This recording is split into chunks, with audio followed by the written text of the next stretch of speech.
राम कहत सुनत आवे, कहत सुनत आवे अखियों में पानी। राम कहानी सुनो रे राम कहानी। रामलीला की यह गाथा शुरू होती है अयोध्या नगरी से। तो चलिए आपको लेकर चलते हैं अयोध्या नगरी, जहाँ के राजा दशरथ संतान की प्राप्ति न होने से चिंतित हैं।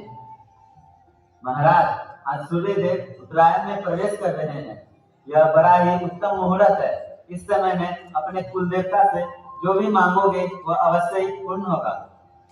हे गुरुदेव, आपकी कृपा से मेरे पास सब कुछ है, परंतु एक ही कमी है जो हमें व्याकुल करती है कि क्या हमारे बाप पितरों को पानी देने वाला कोई नहीं होगा? क्या यह राज्य सूर्यवंश रघुकुल राजा दशरथ के साथ ही खत्म हो जाएगा? हे गुरुदेव, कुल देवता से एक ही प्रार्थना है कि सूर्यवंश का सूर्य राजा दशरथ के साथ ही अस्त न हो जाए। आप तो जानते हो गुरुदेव, जब तक माँ कहने वाला न हो तब तक एक स्त्री स्वयं को पूर्ण नहीं समझती। महारानी कौशल्या, देवी कैकेयी, देवी सुमित्रा, आप चिंतित न हो। सूर्यदेव आपकी प्रार्थना आपसे पूर्ण करेंगे, किंतु उसके लिए पुत्र का निश्चय करना होगा। उसमें देरी क्यों गुरुदेव, यज्ञ का आयोजन कीजिए। यज्ञ हम नहीं करवा सकते। यज्ञ यथार्थ के पूर्ण ज्ञाता ऋषि मुनि इसके विशेषज्ञ हैं। यह उन्हीं के द्वारा संपन्न होना चाहिए और इसके लिए महाराज को स्वयं जाके उनसे प्रार्थना करनी चाहिए। मैं आज ही उनके पास जाने के लिए तैयार हूँ। गुरु वशिष्ठ ने आए के पूरन कियो विधान, यज्ञ कराया भूप ने होने को संतान। राम जन्म लिया तभी प्रगटे चारों भाग, पूरी अयोध्या में कभी आनंद गयो है। चारों भाई शिक्षा के लिए गुरुकुल जाते हैं और अपनी शिक्षा प्राप्त करके कुछ वर्षों में अयोध्या वापस आ जाते हैं। कुछ समय के बाद महर्षि विश्वामित्र के साथ राम और लक्ष्मण सीता के स्वयंवर में जाते हैं। वहां उपस्थित सभी ने शिव के धनुष को उठाने का प्रयास किया, किंतु कोई भी शिव के धनुष को नहीं उठा सका। देश देश के द्वीप द्वीप के बड़े बड़े राजा एवं राजकुमार मेरा यह प्रण सुनकर इस चैम्बर में आए हैं। मैं यह भी देख रहा हूँ कि इस सभा में न केवल मनुष्य है, अपितु देव एवं दानव भी मनुष्य का रूप धारण करके सभा में उपस्थित हुए हैं। स्वयं को बलवान कहने वाले, वीर कहने वाले यहाँ नहीं तो है, परंतु मुझे यहाँ कोई वीर प्रतीत नहीं करता। इस बात का मुझे अत्यंत खेद है। सीता जैसी नारी, अनूप यश, महान प्रीति एक साथ पत्नी के स्वरूप में पाने के लिए मैंने केवल बल और पराक्रम की शर्त रखी थी, किंतु इन वीरों में मुझे कोई भी यह प्रतीत नहीं करता कि शर्त को चुका सकता है। कोई शिव धनुष को उठाना तो दूर, इस शिव धनुष को हिला भी नहीं सका। अगर मुझे यह पहले से ज्ञात होता तो मैं ऐसा प्रण कभी नहीं लेता। अगर मैं यह प्रण तोड़ता हूँ तो संपूर्ण जगत मेरी और मेरे पूर्वजों की निंदा करेगी। यदि मैं यह प्रण ना तोड़ूं तो इस वजह से मेरी पुत्री आजीवन कुंवारी रह जाएगी। यहाँ सबके सर लज्जा से झुके हुए हैं और इसको देखकर मुझे एक ही बात का आभास हो रहा है कि लज्जा के मारो डूब मरो जनक, डूब मरो, क्योंकि आज यह धरती वीरों से मुक्त हो गई, वीरों से हीन हो गई। विश्वामित्र राम को धनुष को उठाने का आदेश देते हैं। राम शिव धनुष को उठा देते हैं और पतंजलि चलाते समय धनुष टूट जाता है।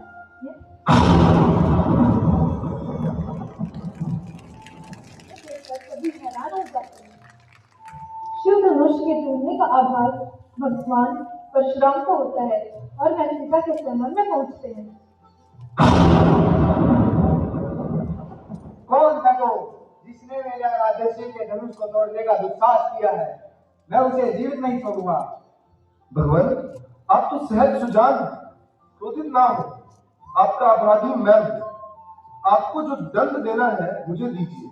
जिस प्रकार भी आपका यह क्रोध शांत हो सके, मैं वह उपाय करने को तैयार हूँ। यह धनुष मुझसे भंग हुआ है। तुम भी कम दुष्ट नहीं हो। मेरे आराध्य सिंह का धनुष तोड़कर मुझे ही ज्ञान दे रहे हो। मेरा तो छोटा सा नाम है राम, किंतु आपका परशु समेत परशुराम। आपने अपने राम को अभी तक नहीं पहचाना, परंतु मैं तो आपकी प्रभुता को जानता हूँ।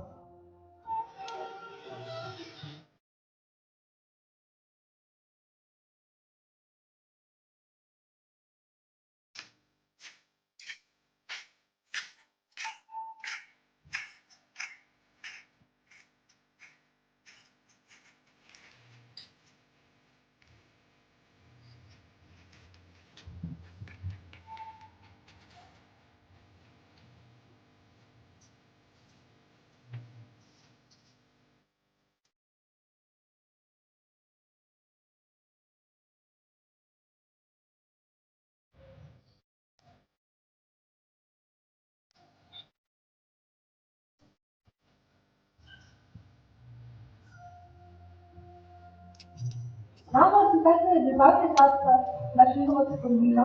भरत का घाटी शत्रुघ्न और सुकेतु का विवाह कर दिया जाता है। राजा दशरथ ने राम के राज्याभिषेक का निश्चय किया। इस संदेश से सब बहुत ही प्रसन्न थे। केते सबको वस्त्र और आभूषण बांटती है। ये मंत्रा ना जाने कहाँ चली गई। अरे करमजली, कहाँ मर गई थी तू? आई तो सही। यह देख, तेरे लिए मैंने सबसे बहुमूल्य हार अलग रखा है। देख कैसा है।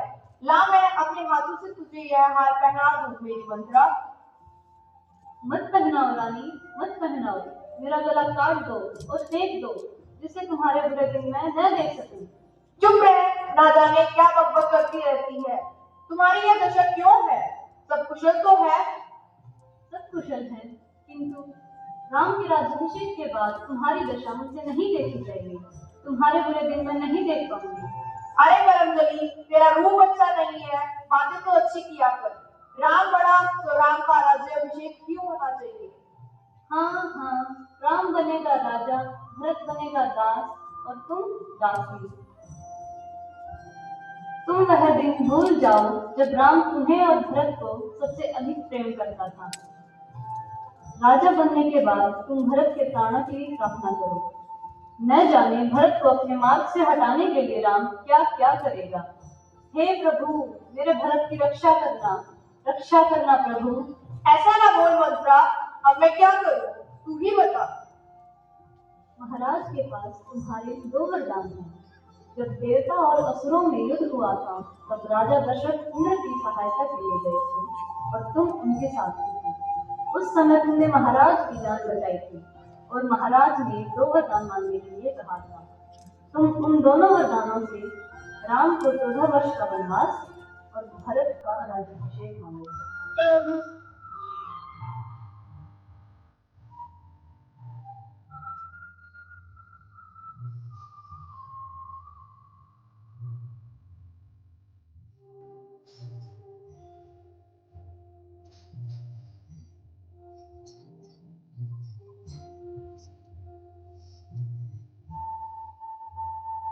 जब राजा दशरथ को केसरी के 2 वरदानों का पता चलता है, तो उनकी दशा खराब हो जाती है। हे पिताश्री, मैं राम आपकी सेवा में उपस्थित हूँ। आपकी दशा कुशल नहीं लग रही है। माता कहती, पिताजी को क्या हुआ है? आप कहें तो मैं राजवैद्य को बुलाऊं? इनकी इस दशा का इलाज राजवैद्य नहीं कर सकते। इसका उपचार केवल तुम ही कर सकते हो राम। मैं कैसे?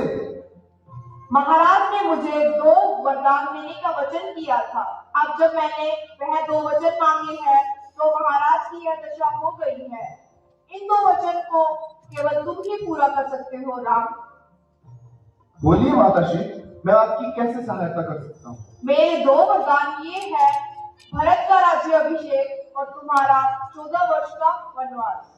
सुनकर हम अपने पिता के दिए हुए वचनों का पालन करने के लिए वनवास करने के लिए तैयार हो जाते हैं। जब माता कौशल्या को यह संदेश मिलता है, तब वह सीता के पास चली जाती है। हे सीता, मेरी पुत्री अनर्थ हो गया। पुत्री, अपने स्वामी को, अपने पति को विदा करने का समय आ गया। पुत्री, मैं सब जानती हूँ माँ, सब पता चल गया है मुझे, इसलिए मैं भी आपसे विदा मांगने आई हूँ। नहीं नहीं मेरी पुत्री, ऐसा मत कहो। मुझे छोड़ अपने पिता के पास जनकपुर मत जाओ। माँ, जनकपुर जाने के लिए नहीं, जब मैं डोली में बैठकर विदा हो रही थी, तब मेरी माता ने कहा था कि अब मेरा जनकपुर से कोई नाता न रहा। मैं अपने स्वामी के साथ वनवास जाने की विदा मांग रही हूँ।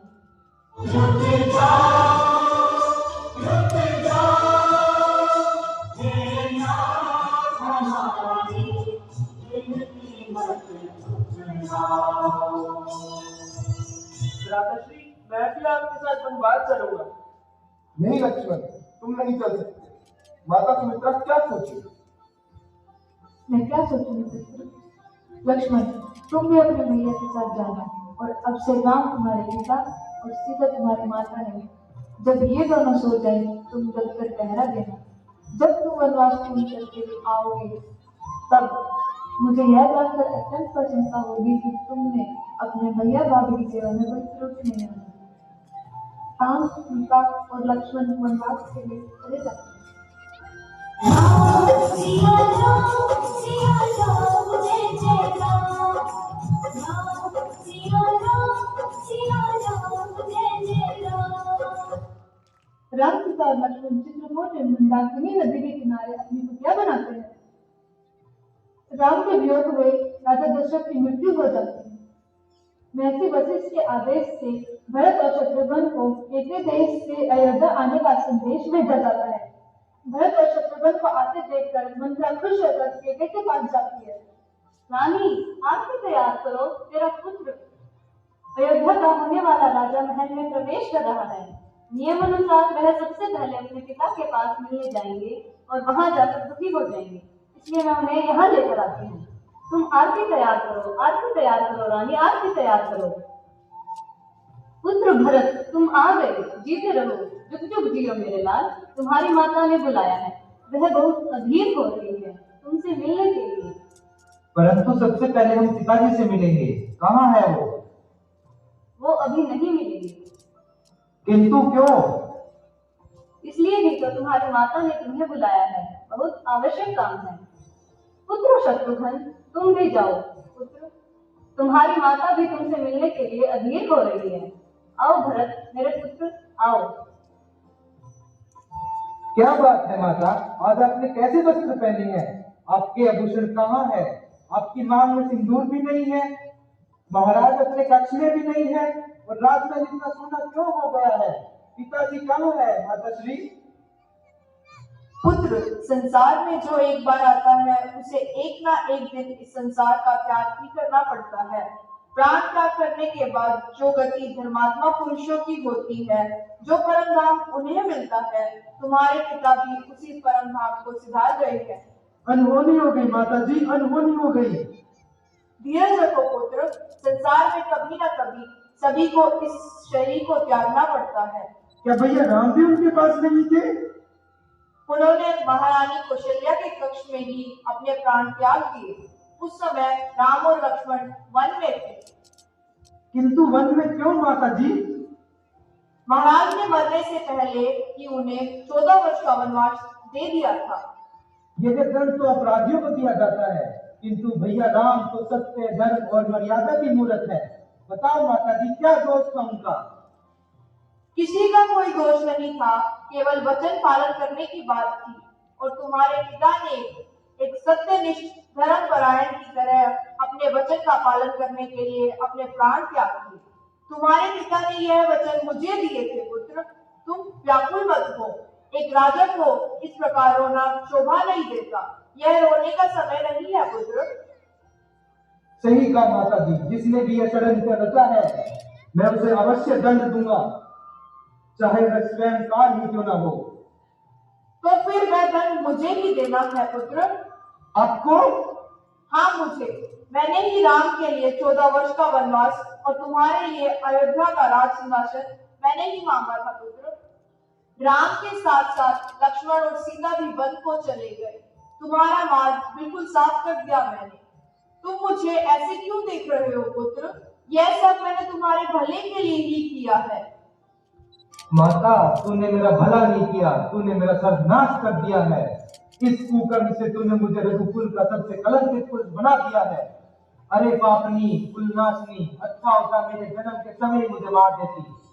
मेरा भाग्य तो देखो, राजा दशरथ जैसे पिता मिले, राम जैसे भाई मिले, और तेरे जैसी पापिन माता के गर्भ से जन्म लिए। मैं तेरी माँ हूँ भरत, मैं तेरी माँ हूँ। मैंने केवल तेरे भले के लिए ही सब किया है, सिर्फ तेरे लिए किया है। तू मेरी माता नहीं हो सकती, नहीं हो सकती। यदि मेरी आवाज इस लोक से परलोक तक पहुंचती हो तो वे पिताजी आप भी मेरी सुन ले। आज आपके पुत्र ने केकई का त्याग कर दिया है। महारानी केकई, अगर तुम स्त्री ना होती तो मैं आज ही तुम्हारा वध कर देता। आज के बाद मैं तुम्हारे इस कक्ष में कभी नहीं आऊंगा, कभी नहीं आऊंगा। दशरथ का अंतिम संस्कार किया जाता है तो पता चलता है कि राम, सीता और लक्ष्मण चित्रकूट में निवास कर रहे हैं। तो भरत जरा भी समय नष्ट न करते हुए सबके साथ चित्रकूट चले जाते हैं। लक्ष्मण दूर से ही भरत को देख लेता है। भैया भैया वो आ गया भैया। क्या हुआ लक्ष्मण, कौन आ गया? आपका चहेता भरत यहाँ तक आ गया। क्या? मेरा भरत, मेरा भाई भरत आ गया? कहाँ है? भैया मैं अपनी संपूर्ण सेना लेकर आप पर आक्रमण करने आ रहा है। आपके चरणों की सौगंध भैया, मैं उस भरत को जीवित नहीं छोड़ूंगा। सावधान सावधान दांत पर दांत प्रभाव तुम्हारा कह सके वो जान ही न सके। तुमने जो भरत को मारने की प्रतिज्ञा ली है तुम उसे निश्चय ही पूरा कर सकते हो, किंतु वेदों और विद्वानों का कहना है मनुष्य को कोई भी ऐसा कर्म करने से पहले उसके उचित या अनुचित होने पर विचार अवश्य कर लेना चाहिए। इसलिए सोच विचार करके ही युद्ध करना, क्योंकि युद्ध में लाभ कम होता है और हानि अधिक होती है। तुमने सुना लक्ष्मण, कोई भी कार्य बिना विचार के नहीं करना चाहिए। अगर तुम्हारा यह संदेह मिथ्या हुआ तो क्या तुम भरत को मारकर दोबारा जीवित कर पाओगे? यदि भरत ने आक्रमण किया तो हम आक्रमण नहीं करेंगे। भरत हमारा राजा है, हम हमारे राजा के विरुद्ध शस्त्र नहीं उठाएंगे। भरत मेरे भाई। धागा है भरत मोती है राम, दीपक है भरत ज्योति है राम। एक चंदन है एक पानी है। मुझ जैसे पापी को भाई मत बोलिए भैया, मत बोलिए। भाभी मुझे क्षमा कर दीजिए, आपकी ये दशा देखने से पहले मेरी मृत्यु क्यों नहीं हो गई। प्रणाम भैया, मुझे माफ कर दो भैया। मेरे मन में आपके लिए दोष आ गया था तो मैंने आपको मारने के लिए धनुष उठाया। तो वह बाण चलाया क्यों नहीं पगले? चला देते वो बाण, ताकि मैं ये कलंकित मुंह लेकर भैया के सामने तो नहीं आता। मेरी कुल नाशनी माता के पापों का मुझे यही दंड मिलना चाहिए। मैं मेरी कैकई माता के लिए तुमसे ऐसा अपशब्दों की अपेक्षा नहीं करता। मुझे क्षमा कर दीजिए भैया, आपकी ये दशा देखकर मैं सोच विचार करने के योग्य नहीं हूँ। अयोध्या में सब कुशल मंगल तो है ना? बताओ भरत। भैया आपका संदेह सत्य है, पिताश्री हम सबको छोड़कर प्रलोक सिधार गए। भैया अनर्थ हो गया भैया। ये क्या हो गया लक्ष्मण? राम, सीता और लक्ष्मण सभी से मिलते हैं। भरत राम को वापस चलने के लिए कहते हैं, किंतु अपने पिता के वचनों का पालन करने के लिए राम वापस जाने के लिए मना कर देते हैं। भरत के बार बार राम के राज्याभिषेक करवाने की प्रार्थना करने पर राम राज्याभिषेक के लिए मान जाते हैं, किंतु वह भरत से कहते हैं कि जब तक पिता का वचन का पालन न कर लूं, 14 वर्ष का वनवास पूरा न कर लूं, तब तक मैं अयोध्या नहीं आऊंगा। तब तक तुम अयोध्या का भार संभालो, इससे महर्षि वशिष्ठ भी तुम्हारी सहायता करेंगे। राम के वचन सुनने के बाद भरत उनसे उनकी चरण पादुकाएं मांगते हैं और वही चरण पादुकाएं राजा श्री राम के स्थान पर उनके सिंहासन पर रख देते हैं। ऋषि और मुनि की आज्ञा लेकर राम श्रुपुर से दंडक वन की ओर चले जाते हैं और पंचवटी में अपनी कुटिया बनाते रहते हैं। वनवास का अंतिम वर्ष पंचवटी में व्यतीत करते हैं। लक्ष्मण वन में प्रक्रिया लाने चला जाता है और सीता कुटिया के अंदर भोजन की व्यवस्था करती है। राम वृक्ष के वृक्ष के नीचे ध्यान में मग्न होते हैं। तभी शतंधा नामक राक्षसी आकाश मार्ग से जा रही थी, किंतु राम को देखकर वह अपना चित्त और चैन खो बैठती है। वह गद्दारी का रूप धरकर राम के पास आती है। हे नारी, आप कौन हो? ऐसे प्रकृति पुरुष को परिचय की क्या आवश्यकता है? तुम पृथ्वी के परम तेजस्वी सुंदर पुरुष हो और मैं त्रिलोक सुंदर नारी। हे त्रिलोक सुंदरी नारी, मैं आपकी क्या सेवा कर सकता हूँ? मैंने तीनों लोग छान मारे, किंतु तुम जैसा वीर और सुंदर पुरुष आज ही देखा है। इस पृथ्वी पर न तुम जैसा कोई पुरुष है, न मेरे जैसी नारी। विधाता ने हमें एक दूसरे के लिए ही रचा है, इसीलिए पति भाव रखकर मैं तुम्हारे पास आई हूँ। मैं इच्छा अनुसार रूप धारण करने वाली राक्षस कुल की राजकुमारी शूर्पणखा हूँ। मेरा नाम कामवली भी है। मैं तेजस्वी विश्व विजय रावण की बहन हूँ। खरदूषण मेरे भाई हैं। महाबली कुंभकर्ण और विभीषण भी मेरे भाई हैं। देवताओं का कोषाध्यक्ष कुबेर भी मेरा भाई है। देवी, देवताओं के समान पराक्रम वाले और धर्मात्मा महाराज दशरथ का नाम तो सुना हूँ। मैं उन्हीं अयोध्या नरेश दशरथ का पुत्र हूँ, राम। तुम्हें देखकर तुम्हारी तरफ खींची चली आई हूँ। पति की भावना रखकर प्रेम अर्पण करने आई हूँ। मुझे अपनी भार्या के रूप में स्वीकार करो, हमारा संयोग अजोड़ होगा। हे भद्रे, मैं विवाहित हूँ। यह मेरी धर्मपत्नी सीता है। हाँ, क्या रखा है सूखी सड़ी काठ की पुतली में? इसे तो मैं अभी खा जाऊंगी। अगर तुम चाहो तो यह हमारी दासी बनकर भी रह सकती है। हे नारी, किंतु मैं एक पत्नी व्रत ले चुका हूँ। भाभी जी, मैं आपके रसोई के लिए सूखी सूखी लकड़ियां ले आया हूँ। ये कौन है? यह मेरा छोटा भाई लक्ष्मण है। क्यों जी लक्ष्मण जी, अकेले हो? कहिए, आपको क्या कष्ट है? कष्ट तो कुछ नहीं, मैं तुम्हारे लिए सुख और आनंद का प्रस्ताव लेकर आई हूँ। मैं तुम्हारे योग्य और तुम मेरे योग्य। बद्रे, तुम स्वामी को छोड़कर सेवक के पास क्यों चले आए? क्या तुम्हारी दृष्टि में स्वामी और सेवक में कोई अंतर नहीं? मैं तो मेरे भैया श्री राम का दास हूँ। तुम दासी क्यों बनना चाहती हो? मेरी संगनी बनकर भैया भाभी की सेवा करते करते तुम थक जाओगी। रानी बनते बनते दासी क्यों बनना चाहती हो? जाओ वहां जाकर याचना करो। मैं यहाँ याचना करने नहीं आई। तुम दोनों भाई मेरे प्रेम प्रस्ताव को ठुकरा रहे हो केवल एक शुभ स्त्री के कारण। इसका तो मैं नामो निशान मिटा दूंगी। तुम्हारे सामने इसे अभी खा जाऊंगी। मैं इसे खा जाऊंगी, तब तो तुम मुझसे विवाह करोगे। काट दी, मेरी नाक काट दी।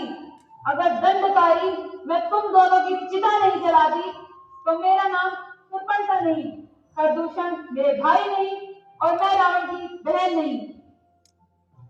शूर्पणखा अब रावण के पास जाती है। शूर्पणखा इसका बदला लेने अवश्य आएगी। हमें सचेत रहना होगा। हाँ भैया। शूर्पणखा रावण को सीता हरण के लिए विवश करती है। रावण सीता हरण के लिए तैयार हो जाता है। वह मार्ग के पास जाता है और उसे एक सोने के हिरण का रूप धरने के लिए कहता है। और एक सोने के हिरण का रूप धरकर कुटिया के आसपास घूम रहा था। उसे देखकर सीता राम और लक्ष्मण के पास जाती है और कहती है, स्वामी, मैंने एक सुंदर दृश्य देखा है। वह कुटिया के पास घूम रहा है।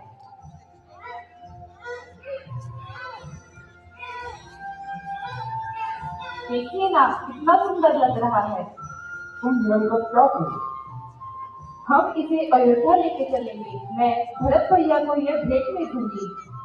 लक्ष्मण राम और सीता को समझाता है कि यह किसी असुर का षड्यंत्र भी हो सकता है, किंतु सीता नहीं मानती। वह उस हिरण को लेना चाहती है। राम उस हिरण को लाने के लिए पीछे चला जाता है। राम हिरण को बांध से घायल कर देता है।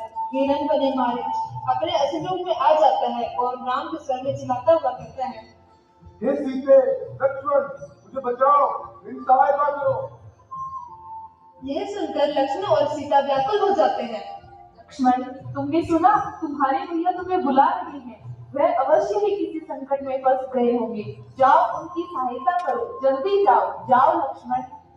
भाभी, भैया किसी संकट में फंस ही नहीं सकते। भाभी, आपके स्वामी को बेअसुर कोई भी परास्त नहीं कर सकता। ये भैया की आवाज नहीं है, ये धोखा है। धीरज रखो भाभी, धीरज रखो। जिसका पति संकट में हो और सहायता के लिए पुकार रहा हो, तुम उसे धीरज रखने के लिए बोल रहे हो। लक्ष्मण, क्या तुम राक्षसों के डगे मारने नहीं जा रहे, अपने प्राण बचाने के लिए नहीं जा रहे? तुम इतने कायर कैसे हो गए लक्ष्मण? ऐसा न कहो भाभी, मेरा कर्तव्य है राम भैया की आज्ञा का पालन करना। वो आपके रक्षा का आदेश देके गए हैं, मैं नहीं जा सकता भाभी। समझिए, राम भैया को कुछ नहीं हो सकता। लक्ष्मण के बार बार समझाने पर भी सीता नहीं मानती और विवश होकर लक्ष्मण राम के पास जाने के लिए तैयार हो जाता है। उससे पहले कुटिया के बाहर एक लक्ष्मण रेखा खींचता है और सीता को रेखा से बाहर जाने के लिए मना करता है और राम के पास चला जाता है। सीता को अकेली देखकर रावण साधु का वेश धारण करके कुटिया के बाहर आता है। भिक्षाम दे, भिक्षाम दे, भिक्षाम दे। प्रणाम गुरुदेव। कल्याण हो, हम बड़े दूर से आए और भूखे हैं। तुम्हारी कुटिया देखकर इस आशा से यहाँ आए हैं कि कुछ खाने को मिल जाएगा। अवश्य गुरुदेव, मैं आपके लिए कुछ खाने को लाती हूँ।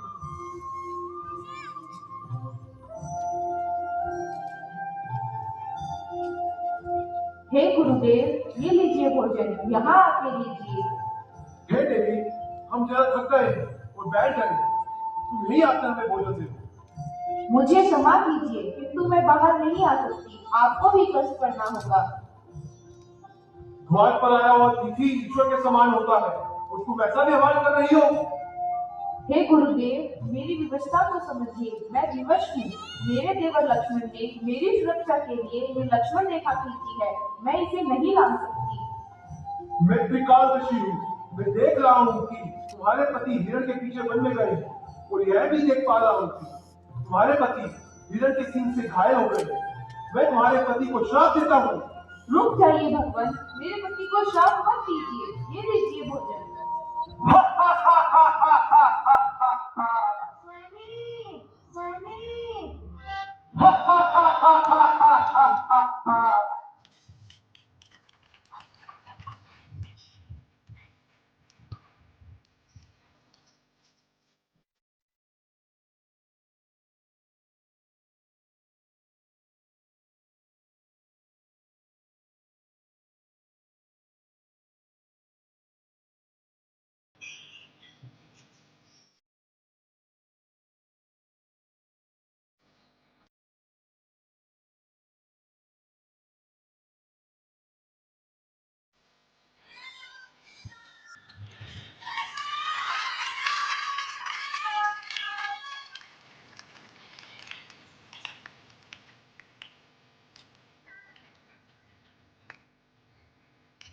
हनुमान राम और लक्ष्मण को सुग्रीव के पास ले जाते हैं। सुग्रीव उन्हें सीता द्वारा फेंके गए गहने देता है।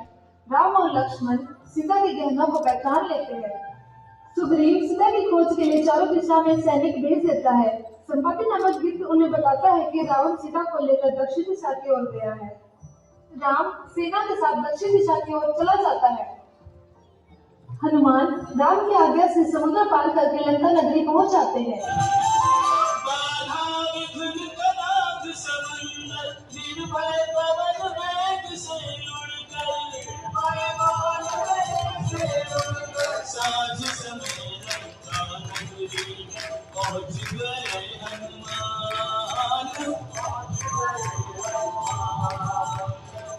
हे स्वच्छंदी, तुम हमें देखकर भयभीत क्यों होती हो? हम तो तुमसे प्रेम करते हैं। यह अनुपम सुंदर ब्रह्मा जी ने केवल तुम्हें दिया है। मेरी पत्नी मंदोदरी और सभी रानियां तुम्हारी दासी बनकर रहेगी। ऐसा भाग्य तीनों लोगों में किसी का नहीं। सच? श्री राघव की पत्नी होने का परम सुख जो मेरे भाग्य में लिखा है, वो तीनों लोगों में किसी के भाग्य में नहीं है।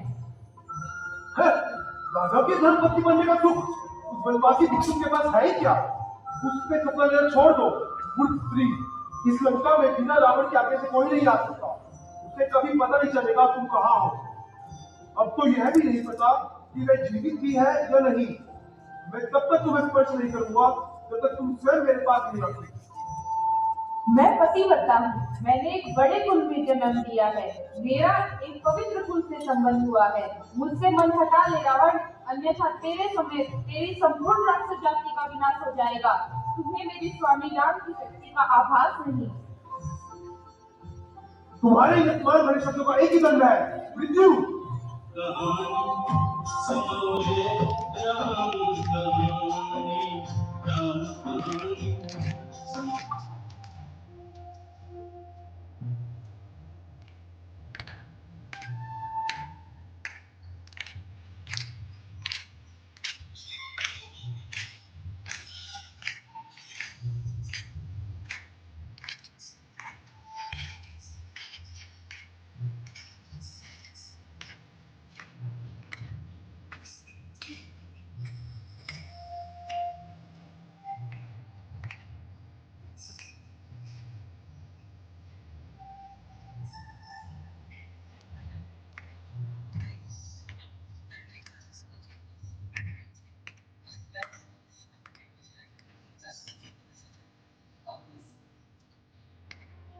महाराज की जय हो।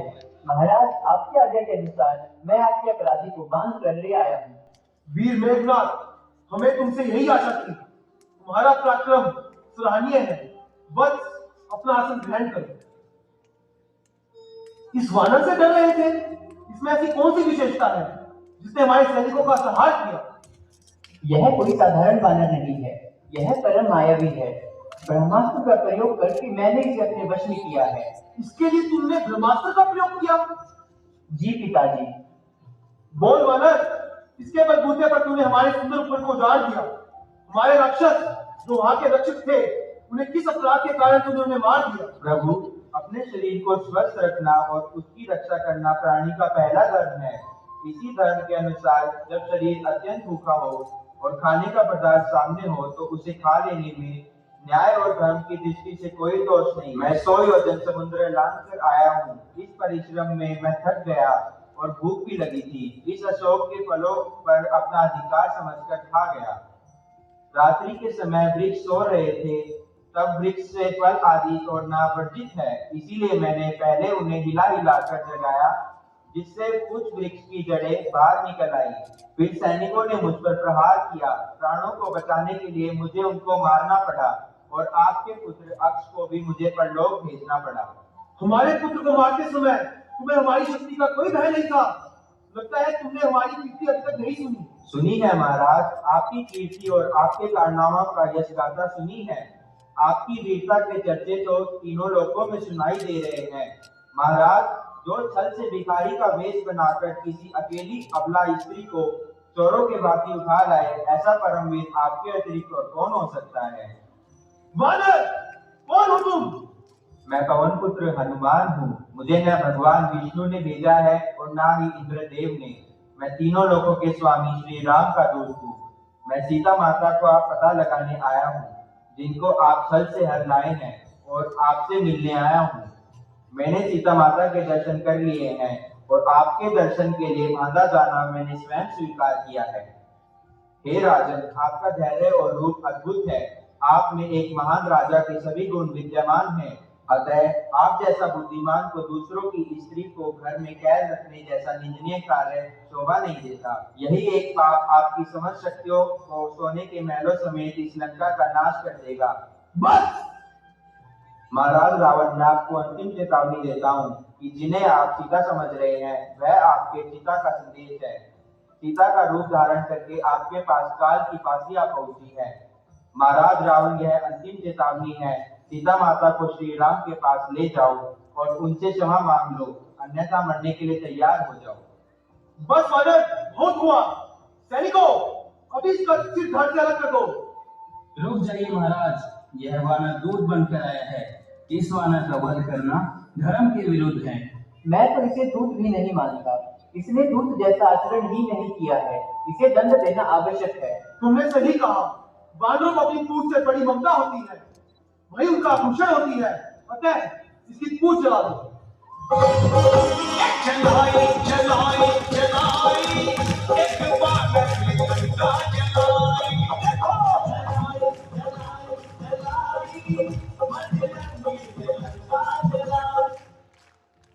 हनुमान सीता के पास जाता है। माता, माँ, तुम कुशल तो हो ना वत्स? जब मैंने सुना कि रावण ने तुम्हारी पूंछ जलाने की आज्ञा दी है, मैं बहुत चिंतित हो गई थी। मैं तुम्हारी कुशलता के लिए अग्निदेव से प्रार्थना कर रही थी। मैं जानता था माता, आपके पुण्य प्रताप से ही अग्निदेव मुझे और मेरी पूंछ को नहीं जला सके। माँ, मैंने रघुनाथ जी के प्रभाव और आपके आशीर्वाद से लंका के सैन्य बल को भी बहुत क्षति पहुंचाई है।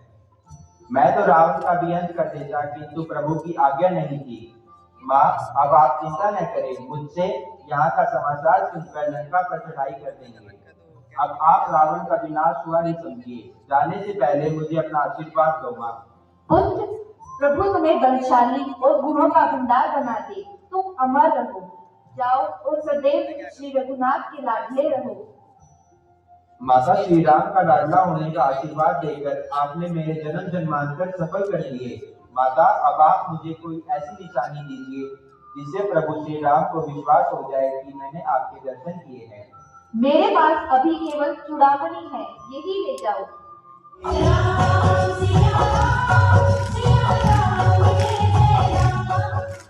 हनुमान राम के पास पहुंचते हैं।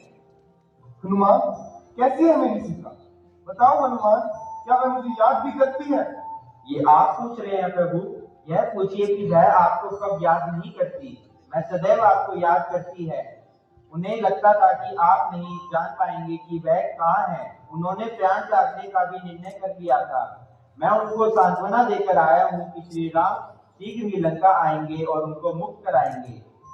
प्रभु, यदि माता को जीवित देखना चाहते हैं तो आप विलंब न करें। हनुमान श्री राम को लंका में हुई घटना का विवरण करते हैं और सीता द्वारा दी गई चूड़ामणि देते हैं। राम अपनी सेना के साथ समुद्र के तट पर पहुंचते हैं। धर्म के प्रकाश को, पापियों के नाश को, धर्म के प्रकाश को, राम जी की सेना चली, राम जी की सेना चली। जब रावण के रावण को संदेश देते हैं कि राम अपनी संपूर्ण सेना के साथ समुद्र के तट पर पहुंच चुके हैं और लंका पर चढ़ाई करने का प्रयास कर रहे हैं, तब रावण दरबार की सभा का आयोजन करते हैं। युवराज इंद्रजीत, अनुज विभीषण, सेनापति अकंपन और मंत्रिमंडल के सदस्यगण आप सब सुन ही चुके होंगे कि दोनों वनवासी भाई राम और लक्ष्मण किष्किंधा की वानर सेना के साथ सिंधु के उस पार पहुंच गए हैं। गुप्तचरों का कहना है वह लंका पर चढ़ाई करने की तैयारी में है। यह समाचार लंका में फैल रहा है। सभी ये जानकर बहुत चिंतित हो गए हैं कि युद्ध लंका के द्वार पर पहुंचा है। जब भी कोई विकट समस्या उपस्थित हुई, हमने आप सबसे विमर्श करके ही कोई कदम उठाया है। उस दिन सभा में बांध कर लाए गए वानर हनुमान के वध का विचार भी विभीषण की राय न होने के कारण त्याग दिया। वही तो भूल कर दी। यदि उसी दिन उस वानर का वध कर देते तो आज यह समस्या ही सामने न आती। महाराज, सिंधु के उस पार आ जाने का अर्थ यह नहीं है कि वह 100 योजन पार कर सकते हैं। आप तो ऐसा मत बोलिए, आप तो जानते हैं श्री राम का पराक्रम। महाराज, हमें यह भी नहीं भूलना चाहिए कि शत्रु का एक दूत हनुमान समुद्र लांघ कर लंका तक आ पहुंचा था और उस वानर ने संपूर्ण लंका नगरी को आग लगा दी थी। तुम ही बताओ हम क्या करें? महाराज, श्री राम जी ने विभीषण, शत्रु को जी लगाकर संबोधित मत करो। क्षमा करें महाराज, मेरा मत केवल यह है कि उन दोनों वनवासी भाइयों ने पहले प्रहार नहीं किया, हमने ही भूल करके प्रहार किया है। बहन ने ही वहां जाकर पहले छेड़छाड़ की थी। खरदूषण ने अहंकार में आकर उन दोनों भाइयों पर आक्रमण किया, जिसके कारण उन दोनों की मृत्यु हो गई। फिर आपने देवी सीता का हरण किया और उन्हें यहाँ ले आए। यह सब धर्म के विरुद्ध है महाराज, विरुद्ध है। अतः आप श्री राम के पास जाकर माफी मांग लीजिए और देवी सीता को लौटा दीजिए। इससे आपका मान तीनों लोकों में बढ़ जाएगा। मान बढ़ेगा नहीं, मान बढ़ेगा। तीनों लोकों में हमें काय कराएंगे।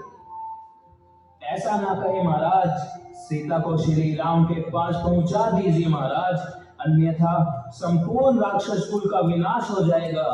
मैं अपने कुल कल्याण के लिए आपके चरणों में गिरकर प्रार्थना करता हूँ महाराज, प्रार्थना करता हूँ। हमें पता चल गया है कि वह वानर सबसे पहले तेरे ही घर में आया था। तूने ही उसे सीता का पता बताया और उस वानर ने सारी लंका में आग लगा दी।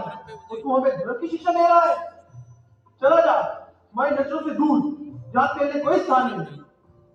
मुझ पर हंसने वालों, मैं तुम्हारे सिर पर मंडराते हुए काल को देख रहा हूँ। शास्त्रों में भी लिखा है, विनाश काले विपरीत बुद्धि। हे महाराज, जाते हुए भगवान से यही प्रार्थना करता हूँ कि वह आपको सद्बुद्धि दे। विभीषण आवत देखा, जाना तो मृत्युदूत दिसेखा। इस प्रकार ऐसे में जंग से आने वाले तुम कौन हो और यहाँ क्यों आए हो? मैं विभीषण, रावण का अनुज हूँ।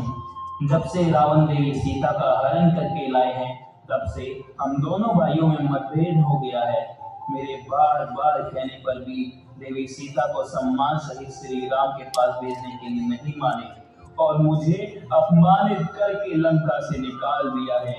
इसलिए मैं श्री राम की शरण में आया हूँ और उनके दर्शन चाहता हूँ।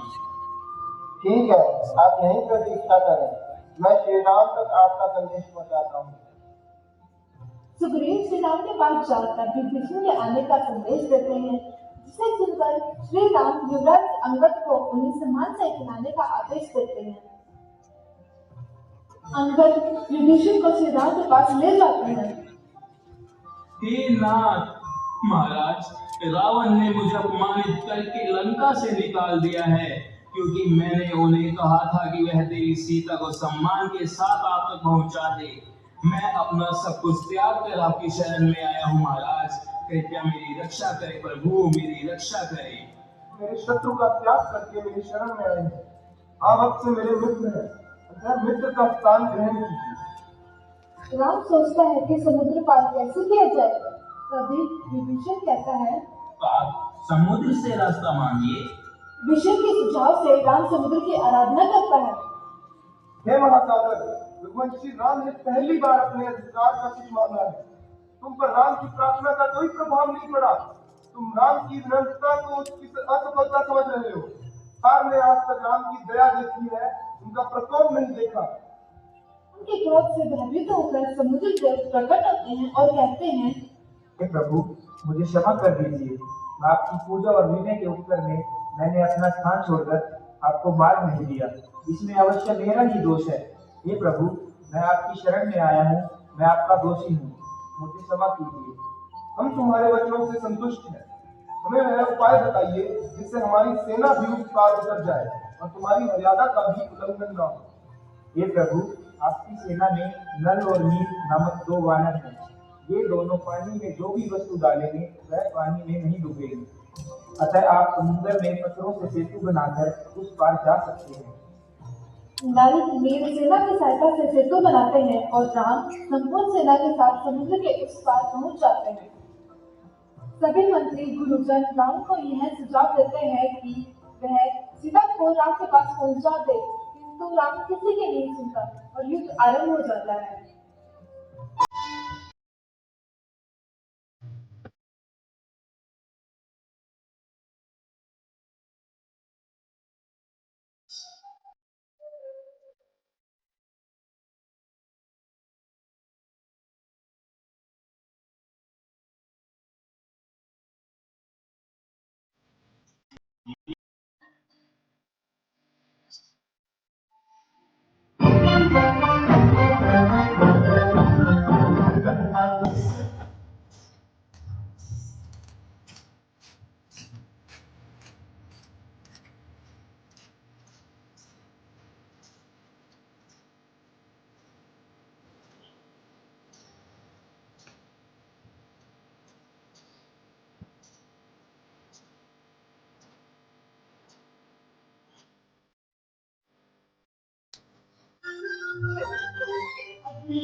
आशा करते हैं आप सभी को यह कार्यक्रम बहुत पसंद आया होगा। मैं आग्रह करती हूँ माननीय कुलपति प्रोफेसर नरसिंह राम बिश्नोई और madam vice chancellor professor Vandana Bishnoi ji को कि वो मंच पर पधारे और madam NSS summit doctor Anshu Gupta ma'am स्मृति चिन्ह भेंट करें।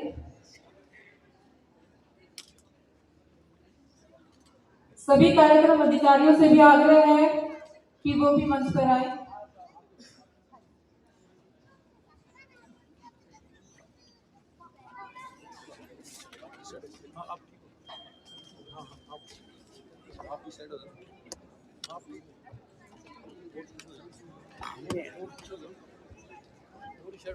यहाँ जाएंगे।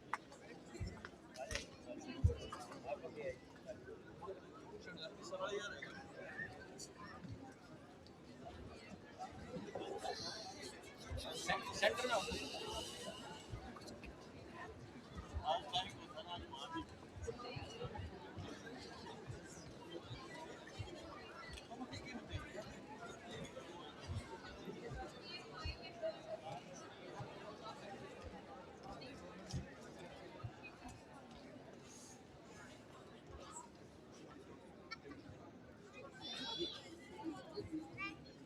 आप इस साइड बैठ जाओ, जो पीछे खड़े ना यहाँ जाओ, यहाँ आके बैठ जाओ। आ जाओ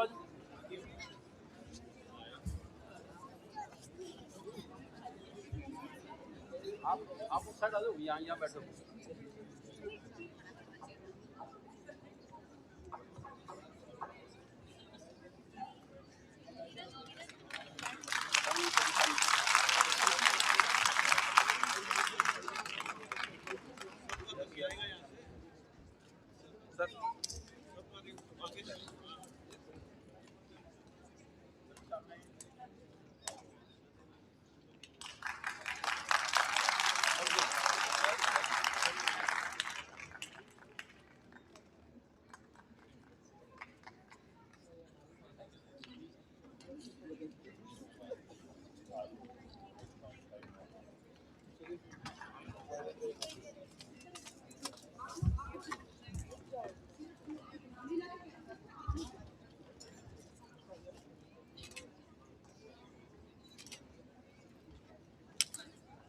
आप है ना इस साइड यहाँ बैठो ना, पीछे जो खड़े। हाँ यहाँ आ जाओ,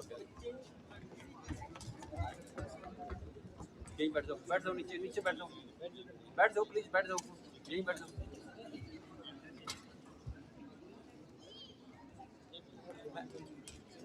बैठो प्लीज, बैठ जाओ, यहीं बैठ जाओ साथ में, यहाँ बैठ जाओ ना।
हनुमान जी इधर फेस करना, थोड़ा हाँ ऐसे करो, ऐसे करना, बस ऐसे करना।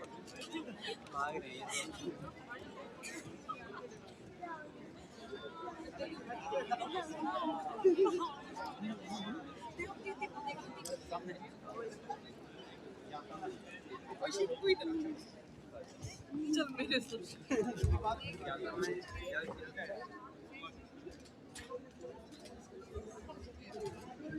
आप सभी का बहुत बहुत धन्यवाद।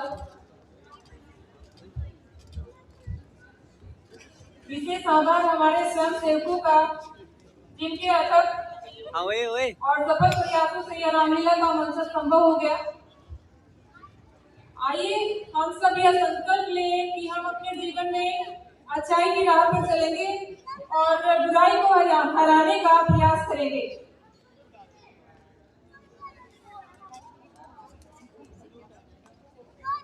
अंत में मैं यही कहना चाहूंगी, रावण बनना भी